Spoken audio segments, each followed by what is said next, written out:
안녕하세요. 오늘은 170번째 책을 소개합니다. 펄벅의 어머니 장편 소설이죠. 이 책은 펄벅은 이제 제가 내 인상에 남는 거는 데이지라고 하는 책을 제가 읽으면서 펄벅의 이번에 이제 인상을 깊이 갖게 됐는데요. 이 어머니는 이제 펄벅은 서양분인데 부모님들이 이제 선교사기 때문에 중국에 들어가서 어린 시절을 거기서 보냈습니다. 그래서 이 어머니라고 하는 소설도 역시 서양인이면서 동양의 중국의 어머니를 이렇게 그려놓고 있다라고 하는 것이죠. 그 노벨 문학상을 수상한 그 서양의 여류 작가 펄벅이 동양을 소재로 하여 그려낸 가장 동양적인 한 여인의 기구한 운명, 남편의 아내로서 아이들 어머니로서 마을의 한 평범한 아낙녀로서 그 무엇보다도 몸속에 흐르는 한 사람의 여자로서의 생애를 잔잔하게 그려놓고 있습니다. 당시에 이제 이 펄벅의 눈에 중국인들의 가부장적인 그런 태도에 대해서 그려놓고 있습니다. 아주 이제 부정적인 그런 면으로 이렇게 아주 기구한 여자의 운명이지만은 오히려 그 손자가 자기의 희망을 준다라고 하는 것으로 맞춰지게 됩니다만은, 차례를 보게 되면 생활 속의 작은 행복, 가슴에 있는 파문, 싹트는 비앗의 씨앗, 집을 나간 남편, 기다림 속에 사는 여자, 상처받은 여자의 자존심, 타오르는 그리움, 위대한 모성, 닥쳐온 여자의 위기, 단 한 번의 실수, 돌아온 어머니, 피할 수 없는 업보, 시들어가는 젊음, 쓸쓸한 세대 교체, 시집 보내는 눈먼 딸, 또 다른 비극의 그림자라고 하는 것으로 이렇게 소설이 전개되고 있습니다.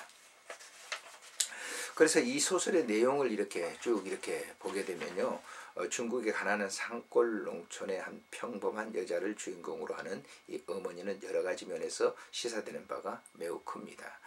남편의 아내로서, 아이들의 어머니로서, 마을의 평범한 한 아낙네로서, 아주머니로서, 그리고 무엇보다도 몸속에 피가 흐르는 한 사람의 여자로서의 어머니의 운명을 너무나 기구하다라고 하는 것이죠.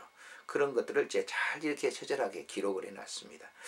남편은 집을 나간 후 단 한 번의 불륜과 눈먼 딸의 죽음, 공산주의에 물든 작은 아들은 사형을 당하고, 그러는 가운데 자신은 나이를 먹어 뒷방 늙은 이 신세가 되고 말게 됩니다.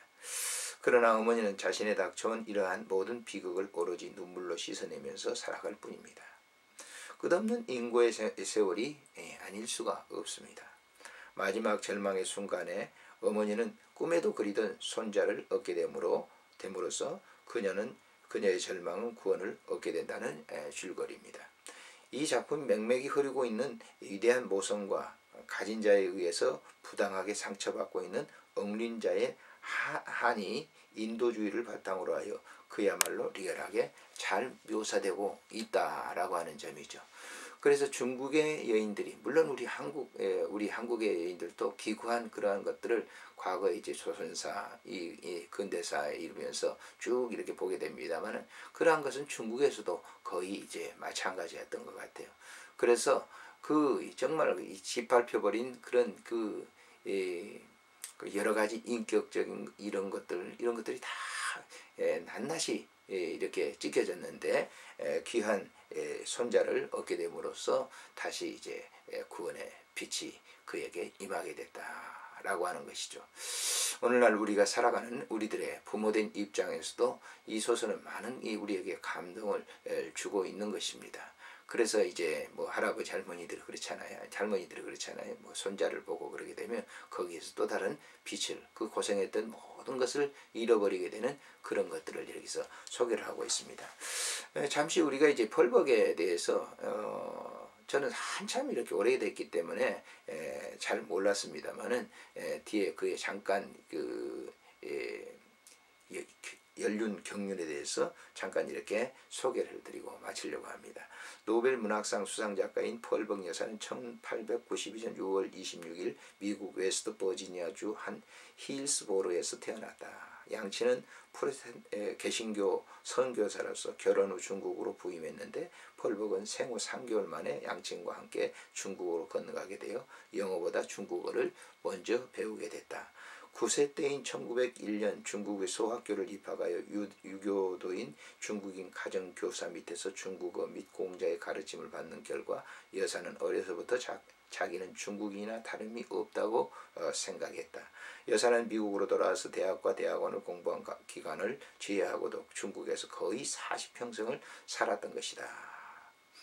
그러니까 이 소설을 쓰게 된 배경이 뭐냐면은 바로 중국에서 40여 년 동안 이 아버지를 따라가서 거기에서 성장을 했고 거기에서 모든 것을 이제 환경들이 다 변해버리는 거죠. 환경이 자기를 변하게 만든 것이죠.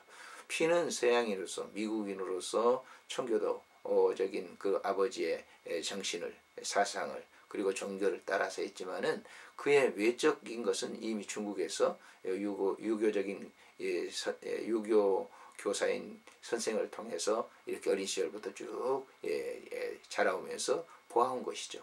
그래서 이 어머니라고 하는 이 책도 역시 그렇습니다. 중국의 어머니들의 무대를 통해서 우리에게 그려내고 있다라고 하는 것이죠.